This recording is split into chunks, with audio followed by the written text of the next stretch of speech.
Hi everyone. Welcome to this journal club. Today we are going to be talking about Nocturnal Scratch. This was a pre-competitive collaboration that DIME conducted, the first pre-competitive collaboration DIME conducted.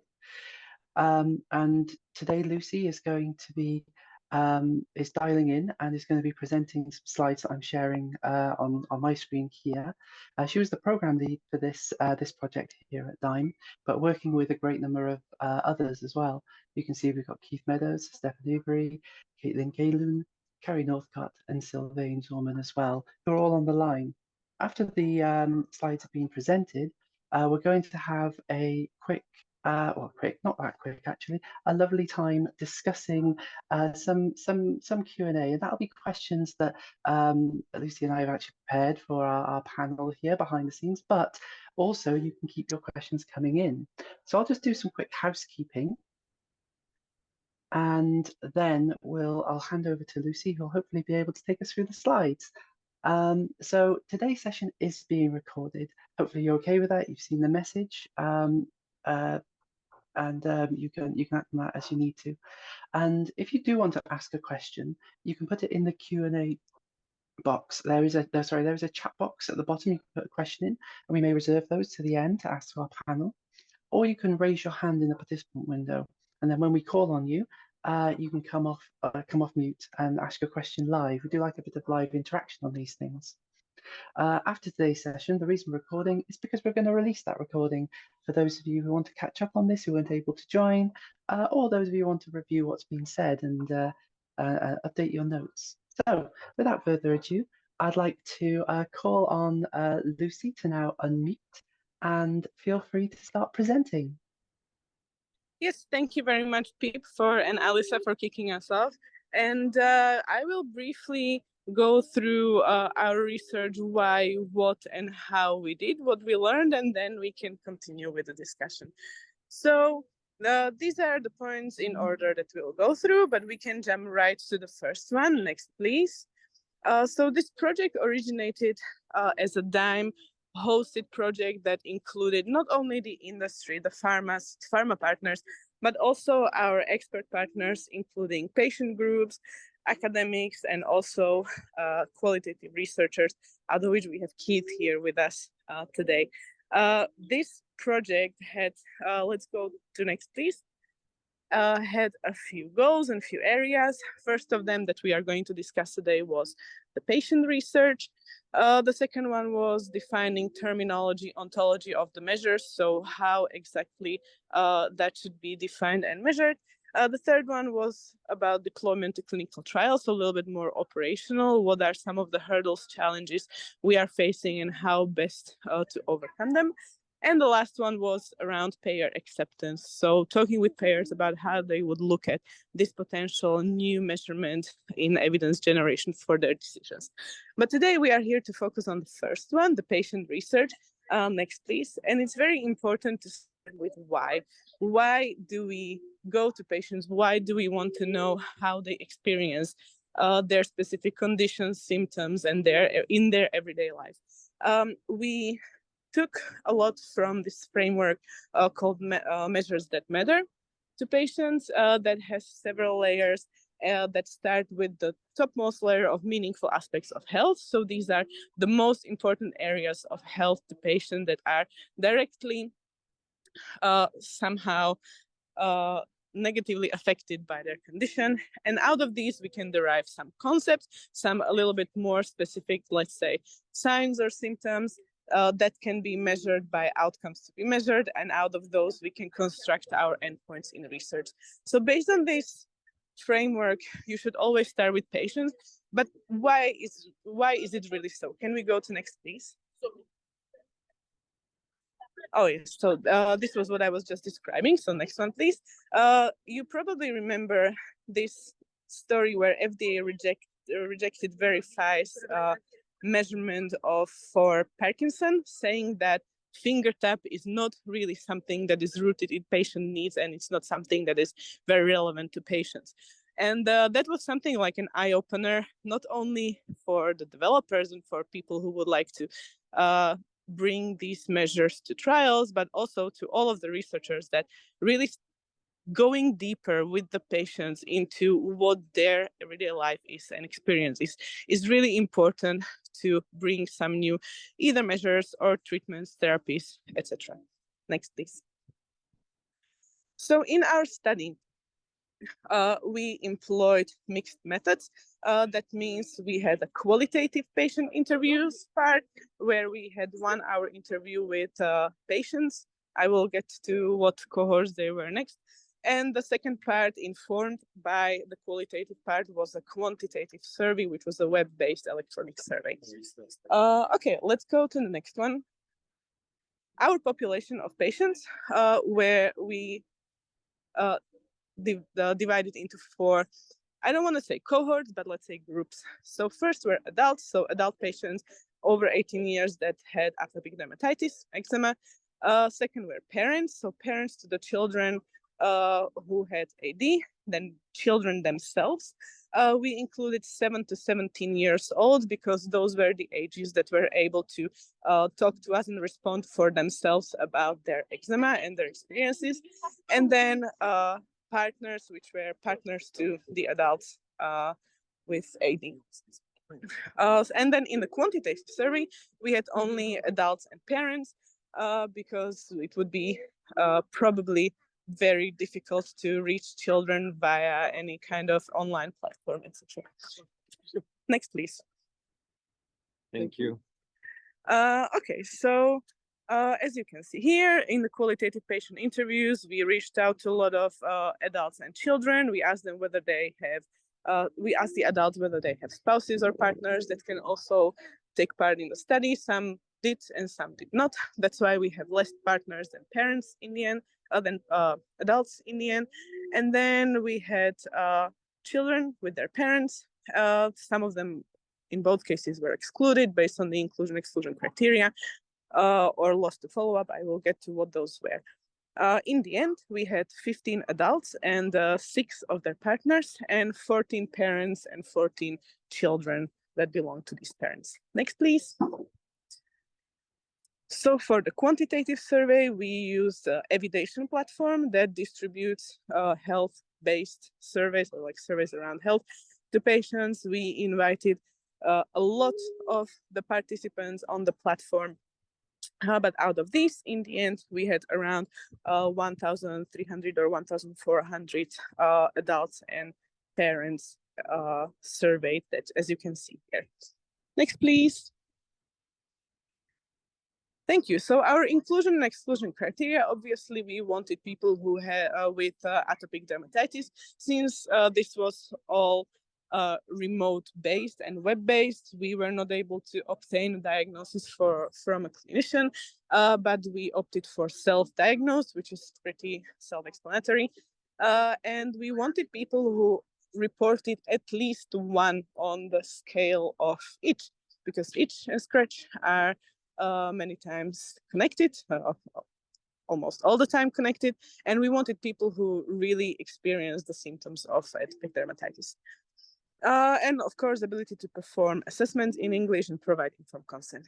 The exclusion criteria were patients who had other skin condition together with their atopic dermatitis, and if they said that they had no itch at all. These patients probably would be very mild in their disease, and we, of course, don't want to exclude them, but to give power to our findings, especially in the qualitative part, we wanted to learn what the experience with the symptoms actually is. Okay, next, please. So for our results and analysis, for the qualitative interviews, we had altogether 49 interviews, out of which 15 were adults, 6 parents, 14 children, 14 parents, as I already said. And these were analyzed according to FDA's guidance for patient-centric drug development, called methods to identify what is important to patients. And I think this is a part of PFDD framework, but please correct me if that's wrong. But definitely it's something that is a standardized approach to analyzing these qualitative interviews. For the qualitative survey, we received 1,349 participants, out of that 758 adults and 591 parents. And we use descriptive statistics to analyze and look at this data. What is great is that also you can download this raw data from the survey from our website that is linked below. And you can slice the data as you want, look at them as you want. Because we obviously could only report in our publication what we had space for, but there were a lot of interesting ways how to look at it based on demographics, based on socioeconomics, etc. So if you're interested in diving deeper, it is possible if you download the raw data and just play with it. Okay, next please. So out of all of our findings, we after we analyzed it and after we looked at all of the concepts and everything that the patients were reporting, we put it into the Measures That Matter platform, framework, and saw that maybe we need to expand a little bit on this framework. So we not only saw the meaningful aspects of health, the concepts that came out of that and outcomes to be measured, but we also observed the effects and impacts of particularly nocturnal scratch, because that was what we were interested about, on these meaningful aspects of health. So we added that. We saw that there might be some specific measurable outcomes for each of the concepts. So we added that for information. And overall, this conceptual model, this model that we constructed, covers pretty nicely all of our learnings from the interviews and from the survey. So this is the result. We can see here that nocturnal scratch was also one of the concepts that emerged and that we explored further in both parts of the study. Next one, please. Okay, so let's have some close look on the results. Here are some of the graphs that this one made it to the publication as well. And this is the reply to the question, how burdensome did adults find, or on behalf of their children, parents found the following symptoms. We listed some of the symptoms, and you can see that itch and scratch are always on the foremost places from all of these. If you go to the next one, please. Here is an example how we asked the questions. This is from the survey, of course. So we asked how burdensome did they find the symptoms, but also how often did they experience the symptoms. You can see here that it appears that scratching was the most burdensome for most of the population together. We sliced it here across the responses, like not at all, slightly, quite a bit moderate. And also these data can be sliced by the severity of atopic dermatitis based on the score scale that is used, and now the name of the scale evaded me, but maybe some of our panelists can remind me later.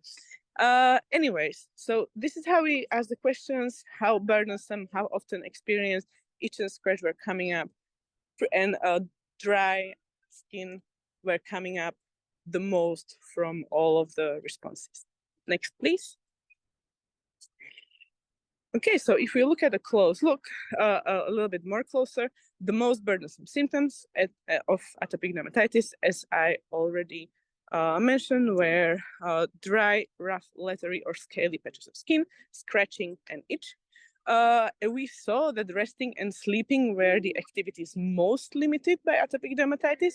And we calculated out of the responses, there was a question about how many hours do the patients think they lost due to their scratching and eczema in the nights past.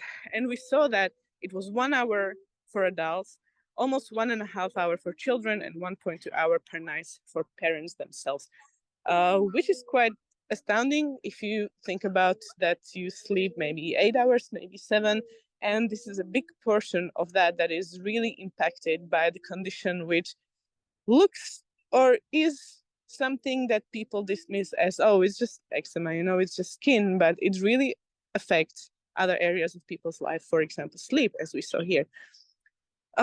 We also saw that the adults and the parents surveyed were aware of nocturnal scratching of them or their children. So it is not something that just happens and you are asleep and you don't know about it.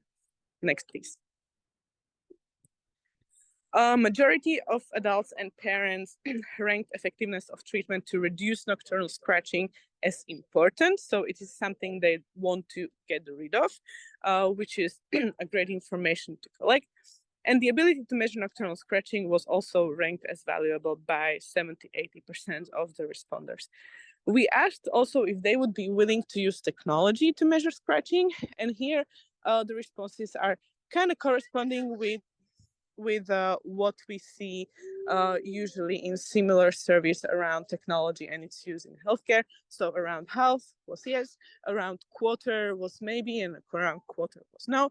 And main concerns were physical discomfort because all of these measuring devices are touching the skin that can be affected by atopic dermatitis and can interfere with sleep potentially. Okay, next one. So to round it up with discussion, we saw that the impact of nocturnal scratching on patients' lives with atopic dermatitis is substantive. We position this symptom in the measures that matter framework that establishes it as a potential target for novel clinical outcome assessments that can leverage also digital health technologies in their assessment. We also saw that what were the reservations and what were some of the concerns. And we would advise technology developers and manufacturers to consider patient experience using use of this technology and also data privacy. Next one. Okay, and we believe that future research should address, of course, development. That means also verification, analytic and clinical validation of novel clinical outcome assessment, but also the correlation between digitally measured nocturnal scratch and the measures that now exist and that are now used. Because we are adding something new, a new measurement that has not been here before. And it is not something that is here to replace what has been used before, but it is something to add to it. And the relationship between these is a web of data that should be somehow made sense of by the researchers in the future. So we also believe that this novel measurement would be beneficial not only in atopic dermatitis, but also other pruritic conditions, meaning those that where patients are experiencing itching, for example, psoriasis. Okay, I think that's all from me for today. This was an overview of our research, what we did, how how we talked and asked the patients, and what we learned. And I give it off back to Pip to kick off the discussion, and also I welcome our panelists. Thank you very much. Oh, yes. I forgot to add that the publication includes also the raw data, as I mentioned, and also a lot of supplemental information where there are also the guides, the questionnaires, the questions that we asked and everything. So if you look into the publication, you will see a rich data that can maybe inspire you in doing similar research yourselves in other specific areas. Thank you very much. Thanks very much for that, Lucy. That was really a really good run through of all the work you did, and it was really I think an insightful bit where you said, like, please look at the data because we know so much from this, but because journal articles are journal articles, we can only put so much in the paper. So having that as open access, I think, is a great resource. Those of us who are here on the panel today, we did introduce you a little bit at the beginning of the session. I thought I might kick off with some like broad questions for you while we see if there are any of those in the audience who also like to ask questions, be it on this study itself or methodologically challenging things that you came up against. I have seen in the participants list there are people who are members of other similar pre-competitive collaborations who may be thinking, hey, we're struggling with this, how do we deal with it, etc., etc. So just to give them some thinking points. So to start off, patients were the center of this research into eczema and its symptoms. The interviews gave you like a really raw and personal experience with the condition. and the everyday burdens associated with the condition. A lot of you have been working in this area for a while, but from hearing that patient perspective in their own words, did it give you any new optics or new vision towards the lives of patients with this condition within your roles or your scope of work and how you may include that? I'll throw it over to the panel. Feel free just to unmute and talk, or you can put your hand up if you want to. All right, I'll start. So this is the patients should be always in center in the respect of understanding what's going on. I think we've all heard patients talk about their itch when they, which is the feeling that occurs, but the action being the scratch. And I think one of the great things I've learned from just this research and this collaboration coming together was one of the slides that that Lucy shared was really understanding the quantity of sleep they lost. So we always hear that they wake up a lot. We wake up a lot. I scratch a lot. But the impact that comes from hearing 1 to 1.5 hours per night from caregivers, children, adults, all suffering with atopic dermatitis and how the scratching is keeping them up, and actually hearing those numbers is really impactful. Because you think, oh, you wake up a couple of times, it's no big deal. But you start thinking about losing an hour to an hour and a half of sleep. If I'm a caregiver, and taking care of my child, that's a substantial amount of sleep. And then to even get a small segment of that back and be able to quantitate that, you can imagine the impact. So from a scientific point of view, when it comes to treatments, and all of us, I think, across the arena will say any way that we can improve that and actually understand that would be great. So I think one of the great pieces that came out of this research was hearing it from the patients, hearing it from the caregivers. I personally loved reading the kids' perspectives and getting the children's perspective. But I think something that just struck me, and just hearing it again, Lucy, I'll be honest, I still get goosebumps, that shared volume of sleep that was lost and being able to quantitate that. Because again, you can walk into a doctor's office, hey, I'm not sleeping really well. They're like, yeah, you're not sleeping well.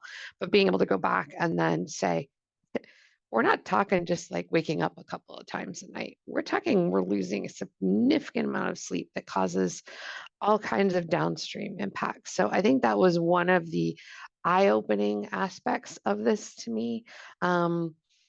Yes, I wanted to hear the patient's voice. It was great hearing it back. It was also, to me, great hearing the clarification.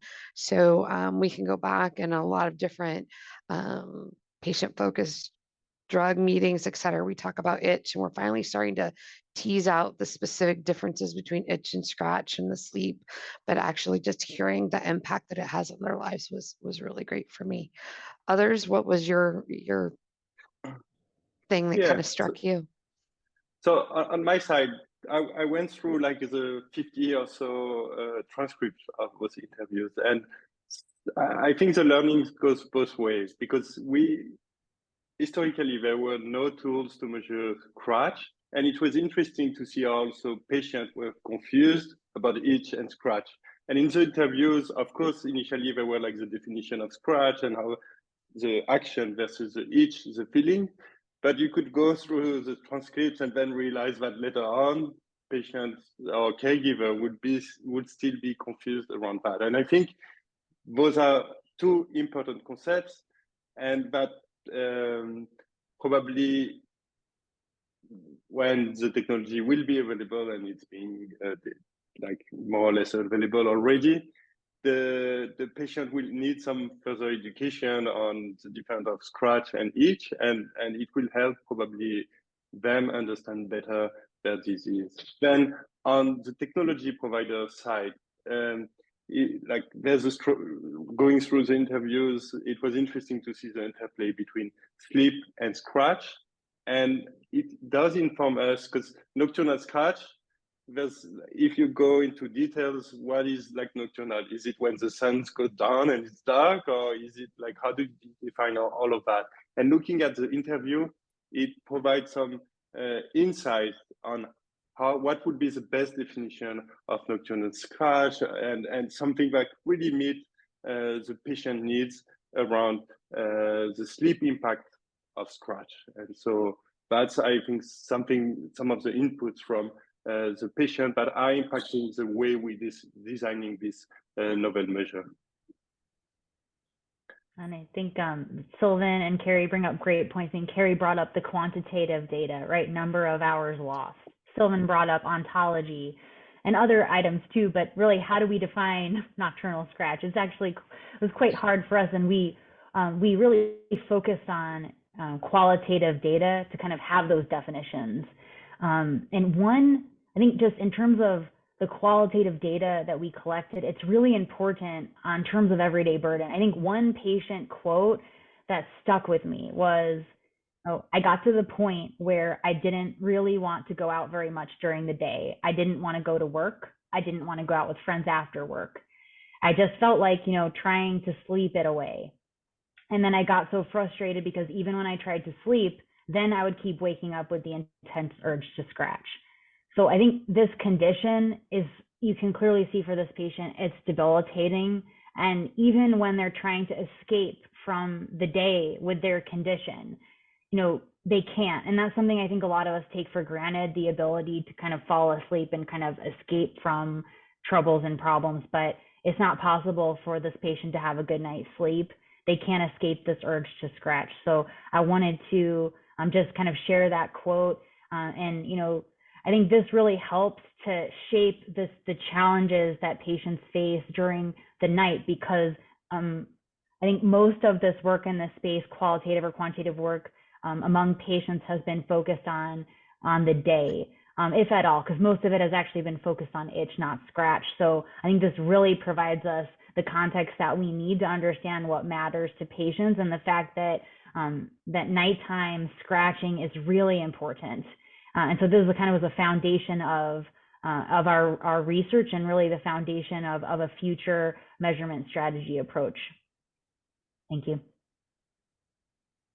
Yeah, if I could just add one quick thing to pick up on what Caitlin said, because I think the reading the transcripts was really powerful for me. I mean, hearing patients describe scratch in their own words is really important for me as a data scientist, because I've been thinking about this for a long time and how to measure it and how to quantify it. But first, just understanding how patients describe it and what it is in their own words was really meaningful. And the second point, a lot of the research, this is what Caitlin mentioned in the patch, is focused on itch and not scratch. So having these interviews where we were able to learn, they started very open-ended, but focusing in on the scratching part and the nocturnal part really was novel. And that's something that shows the importance of this measure.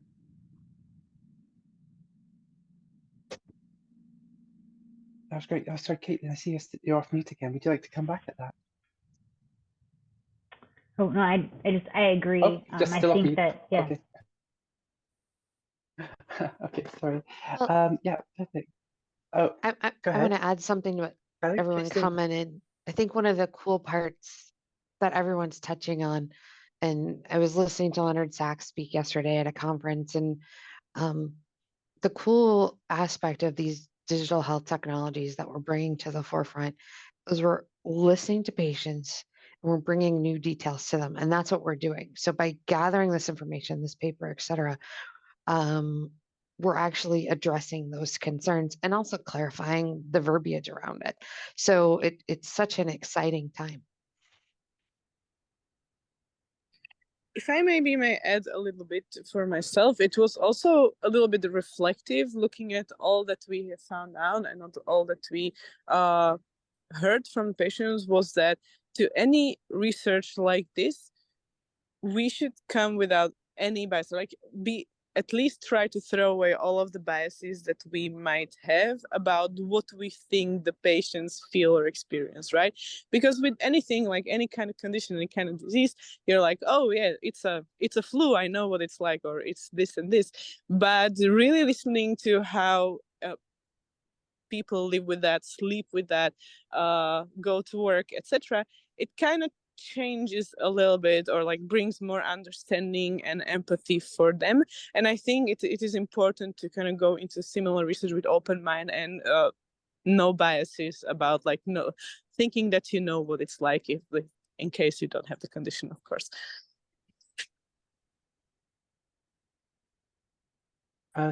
Sylvain, I see you're off mute. Did you want to add anything more? No.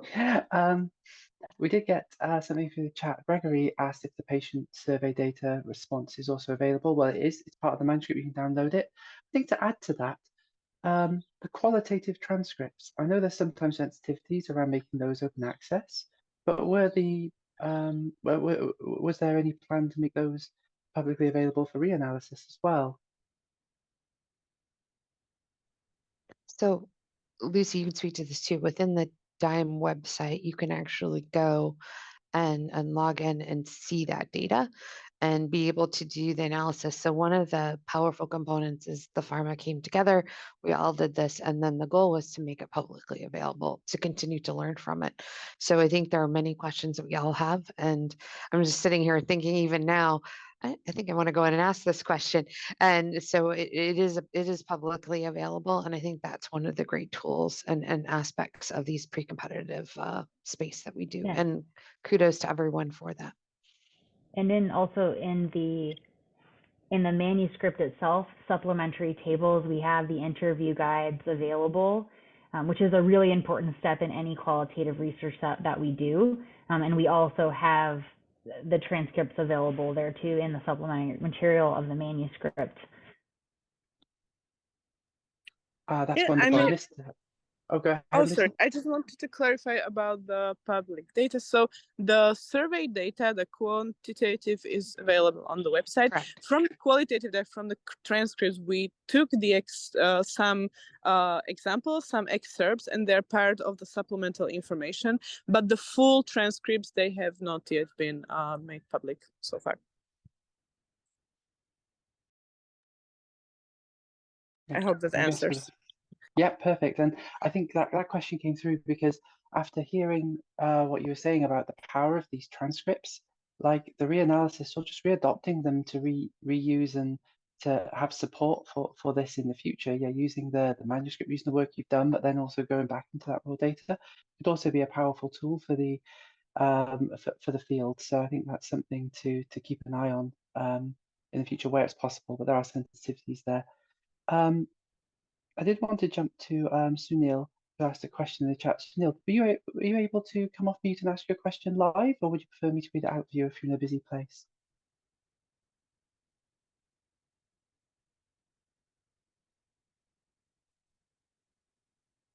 Not come off mute, so I think I'll go ahead and help out there.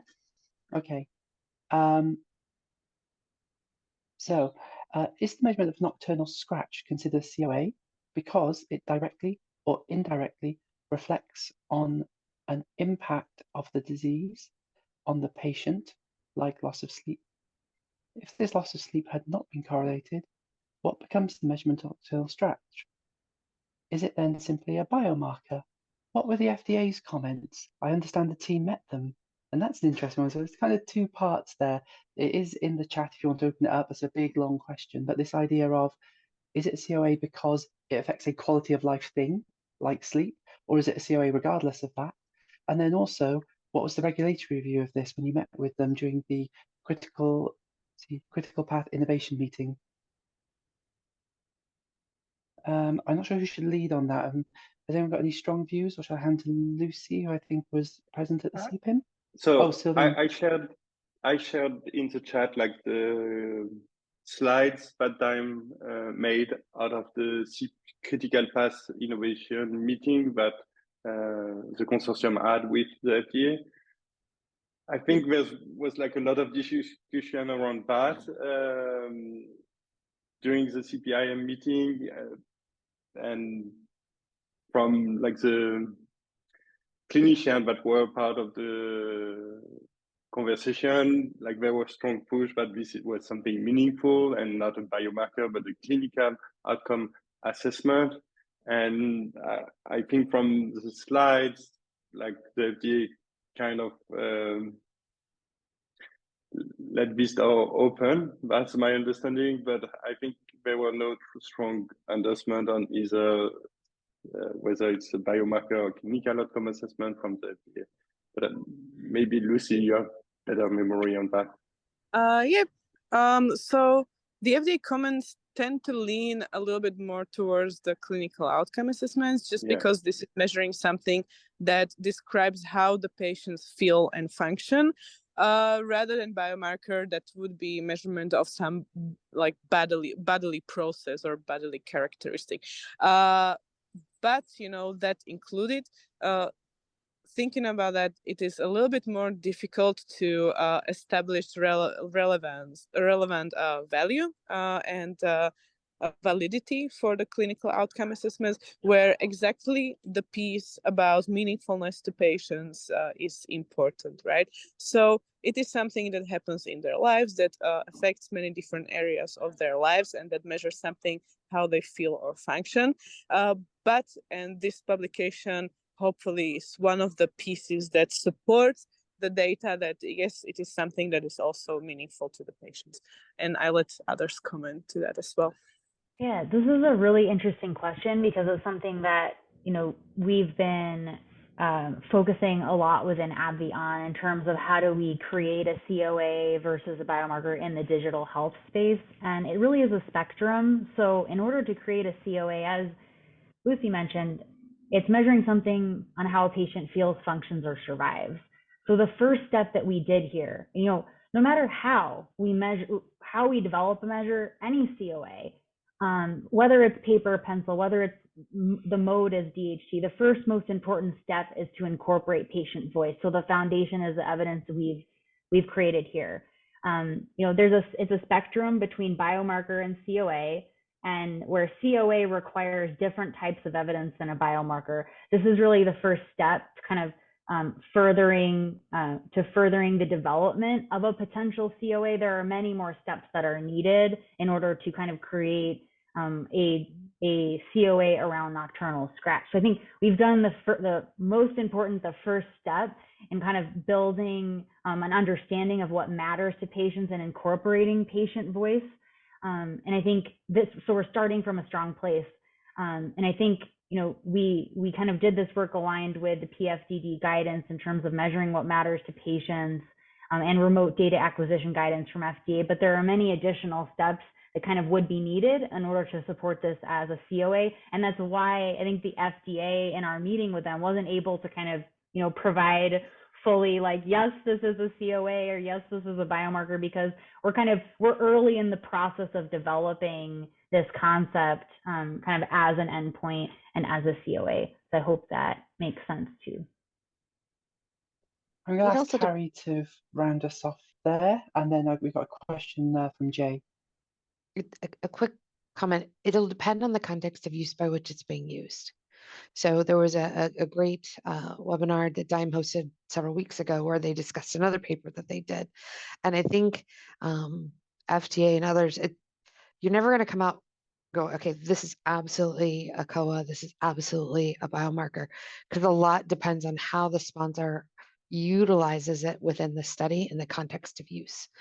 Totally agree, Caitlin, the evidence is different, but it's one of those, I think regulators are never going to come out, especially when we're presenting just this type of data and just say it's this or that, because it's all going to depend on how it's being used within the study and what your endpoints are and what the endpoint of that goal of that study is. So it boils down to the case that the sponsors put forward and ensuring that you have that evidentiary requirement for either. And I totally agree that this paper is a great path down that COA.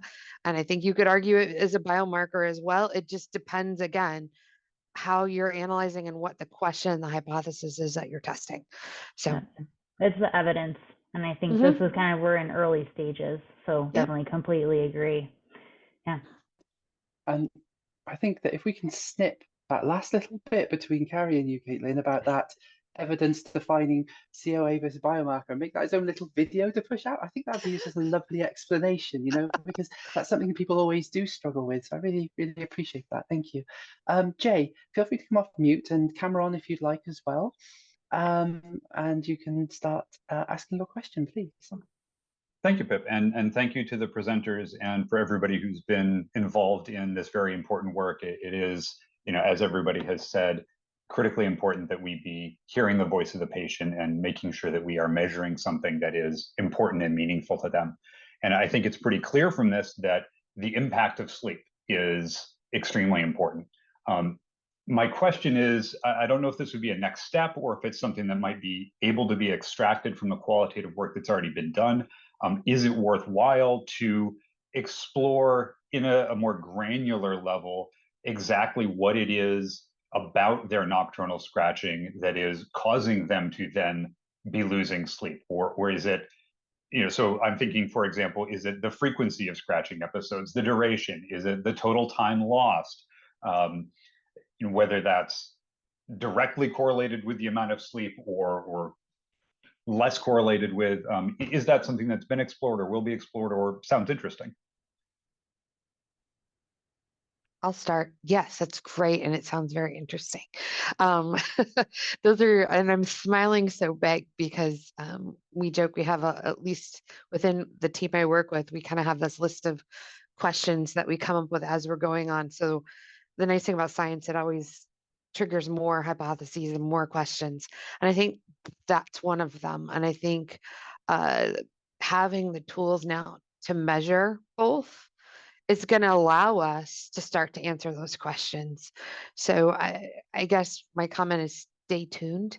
I know we're looking to it. I'm hoping other academics and others are also looking into this as well, is starting to really understand those relationships between the scratch and the sleep and how it's occurring. And we're finally getting the tools that we can have to do those type of assessments. So I don't know, others, please feel free, but I'm smiling big because that's part of the excitement to me of this is not only are we understanding that scratching important, sleep's important, now we have the tools in the toolbox to actually start to test those questions in a very quantitative way that will further the science, the medical field on all of this forward. Yeah, I'll just add, I agree with Carrie. I think that the main answer to that question is going to come from actually measuring both and looking at the relationship. I think from the data we collected in the study that we're talking about today, there's some indications or some hints maybe at the answer, right? About if you look at the transcripts and patients are saying they're waking up during the night versus for some patients, maybe it's they're having trouble falling asleep because they're scratching, and it may be a mix of things. It may also not be the same for every patient, but being able to measure both and seeing what's, how the sleep is being lost will be, I think, a next step for the field.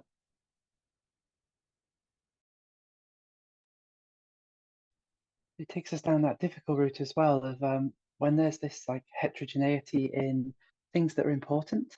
It's like, well, do we have to go down personalized endpoints, which is for some people it's being able to get to sleep, for some people it's not waking up, for some people it's fine waking up as long as they can get back to sleep, and it's trying to figure out for each patient what's most important, being able to measure that in a way that's rigorous, and then present that in a way that has strong evidence to an authority as well. And all those are very, very difficult challenges that we're starting to see regulators in their guidances like allude to, but I think that there's lots of questions to be asked on that. Is there anyone else who wanted to pitch in on this this interesting discussion of the relationship between the scratching and how the effect it had on sleep rather than just loss of duration?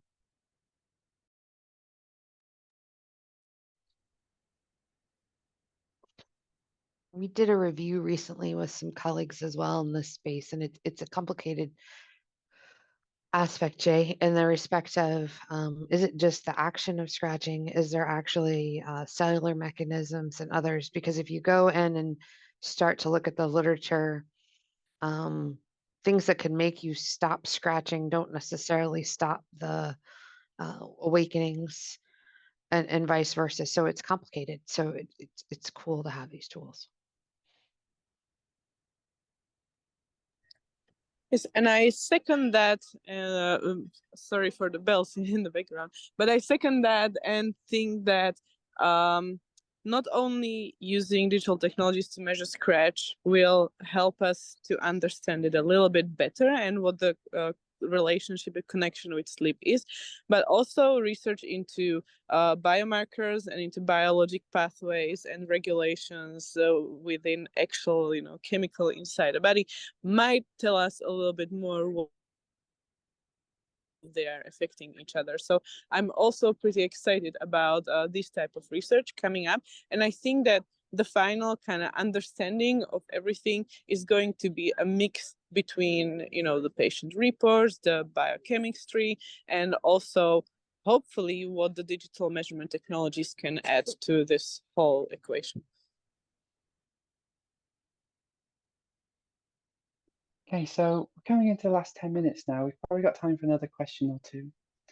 Thinking back, we said about the data you collected, and you're only able to show some number of the graphs in the manuscript. And I think that Lucy mentioned that you can slice this data in many, many different ways. Was there anything when you were looking through this data that really stood out to you that you wanted to comment on here that gave you a bit of a revelation on things you weren't expecting? Caitlin, I see you nodding along. Was there something you wanted to jump in with there? Yes, I think just the extent of sleep loss was important to call out. I mean, again, I think Carrie, she talked about it greatly. I mean, clearly sleep quality is impacted by atopic dermatitis symptoms. And from our research, you can think about next steps in terms of developing a holistic COA strategy. At least that's how AbbVie is thinking of it now, to kind of support drug development going forward in atopic dermatitis. So, I think sleep quality is really important. So this is, I think these are the beginnings of understanding how we can measure it through digital means and digital technology. However, we can kind of think about it from kind of a multi-pronged approach to really understand patient experience around sleep quality. I think we heard that it matters to patients, caregivers of children. We heard that AD symptoms get worse at night. So kind of that scratching is really kind of getting worse at night. Carrie had mentioned, 1 to 2 hours lost per night. We also kind of gathered data that, at least one night a week on average was impacted. It gets worse in terms of severity. And also it makes sense that the reporting of sleep quality is a bit worse for caregivers of children than adults with AD, and children affected by AD versus adults with AD. And so that's a large impact. And another interesting thing that I think an output of this work is that you have like 70% of the adult patients that want to have scratch captured, 80% of the parents, but on the other side, like you have like 50% of them who would be willing to use technology. And for me, it was like something that I found interesting, because as like, I don't know, technology developer, engineer, and things like that, we think that anything we will develop would be great, like that people are waiting for this and that this will change everything. But it shows that like there's more to it than just being able to provide the measure. Patients want to use the measure, like to have the measure, but they might not be willing to use the technology. And that's where I think it's critical to be thinking about burden, usability, human factor when designing the technology to address that. Otherwise, like it just shows the mismatch between the need and the willingness to use the technology. It could also be some of the limitation of the way time approach this, using like technology agnostic approach, because could maybe like the patient were unclear about what does it mean to use technology. But anyway, I think that there's something really true and important for the technology provider here, that like, yes, the measure is needed, but like there might be some pushback on the technology. I want to follow up on that. Sylvan, that's one of the huge things agree nocturnal scratch is important, sleep's important. But that one number, and I remember discussing with you and the whole team, really surprised me. And then to have the 20% kind of in the middle, and from a pharma point of view or a technology point of view, that's a huge learning, because when we go to talk to participants in clinical trials and just use in general, it means we really need to do a good job of explaining why we're doing it, what we're doing, and we need to think about that comfort component of it. It needs to be something they're willing to wear, because we can come up with the best devices, the best measurements, but if people aren't willing to wear it, it doesn't really matter. So it's that was, I think, the one surprise out of this, because again, we just assume, and I say that assumption, I don't like to wear a watch at night either. So recently I was trying a new device out, as we all do, I think, within the field. And I called up one of my colleagues and I said, I'm willing to wear this one at night. And that's saying a lot. And they're like, what do you mean? I said, there's some that I'm just not willing to, because they're uncomfortable, they bother me. And so I think that was something that struck me in this work, is that I really need to think about the patient. Will they wear it? If so, the comfort of it, and also making sure we explain to the participants within the clinical trials and in the public in general that this is that we're measuring it accurately, that we are actually capturing it, and the reason behind it, and what we aren't capturing as well, because I think there's a lot of mistrust out there. I don't want you to know what I'm doing at night, et cetera, et cetera. And what being really straightforward, and I think DIME has one of these resources too, that whole rights of the patient to know. But we need to be clear about what we are capturing and how that's going to be used, so it's fair to them. So that, when you talk about some of the things that were surprising to me, that was actually one, as well as the numbers. And I remember I championed, I said, yes, 50 some percent, great, I've got that half. Now I need to convince that 20 to 25% in that unknown. And how are we going to go about doing that? And you're never going to get 100% people that are always going to wear it. Nothing's ever 100%.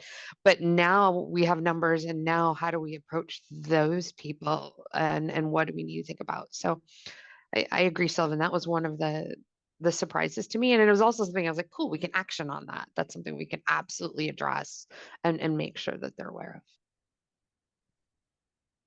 If I could just add on that, this was also the thing that surprised me, but I'll say something different that related to this. I mean, I don't know if we put this in the paper, but when we slice this by the same responses to this question by disease severity, it definitely was correlated with the severity as reported on the patient-oriented eczema measure. So in severe and very severe, where we had 113 adults, it was around 70% who said yes, they'd be willing to use a technology to measure nighttime scratching, and those who were at the other end of the spectrum who were clear, it was only around I think 40%. So it's just a good point on a hopeful note. But yeah, I agree, we need to make sure that the technology is usable and fit for the population we want to use it in. To round us out, we've got a few minutes left. I thought maybe you've already given a lot to the research community, but how about some advice? So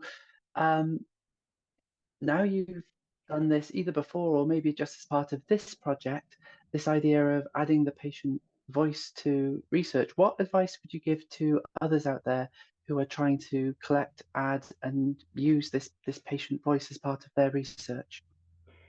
I would love to jump in on this one, because this is what I think about a lot, and what we think about a lot within AbbVie in our patient-centered outcomes research team.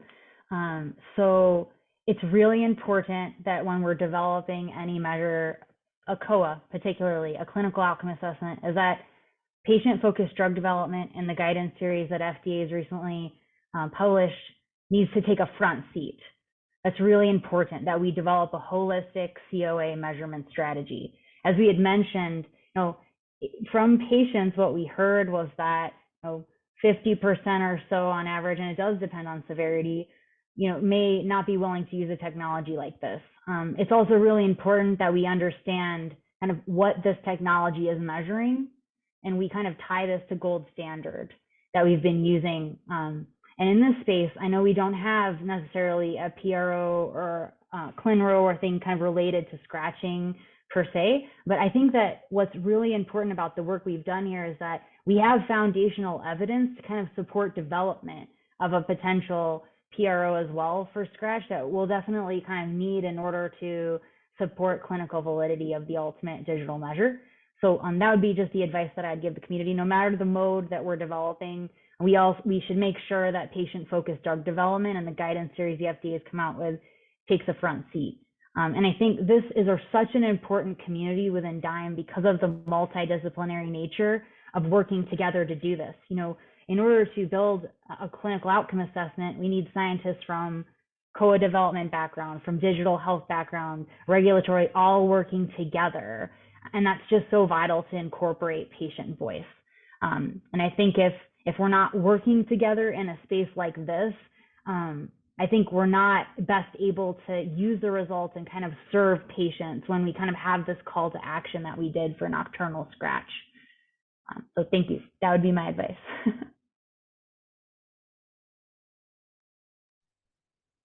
Lovely. Anyone just have a last Yeah. word to add to that before we close up today? On my side, maybe just to go beyond this those patient interview, I think like a pre-competitive and consortium approach, like as an industry, not as like AbbVie, Pfizer, or Janssen, like this really moves the needle on those measures, and also like dissemination, publication, being like sharing the data, so that like in 5 years we won't like we can move to the next stage. We don't have to repeat again and again just the same piece of work, but the patient with the same questions and things like that. So I think this was really a great example of how to really get things done, demonstrate what good looks like, and to just move the needle on both measures. Thank you. Now, I hear the bells tolling in the background, and that's telling me it's time to wrap up. I'd like to thank you all for this wonderful discussion, and I'd like to remind the audience that we have these monthly manuscripts tackling an important topic. Thank you all again for the wonderful discussion today.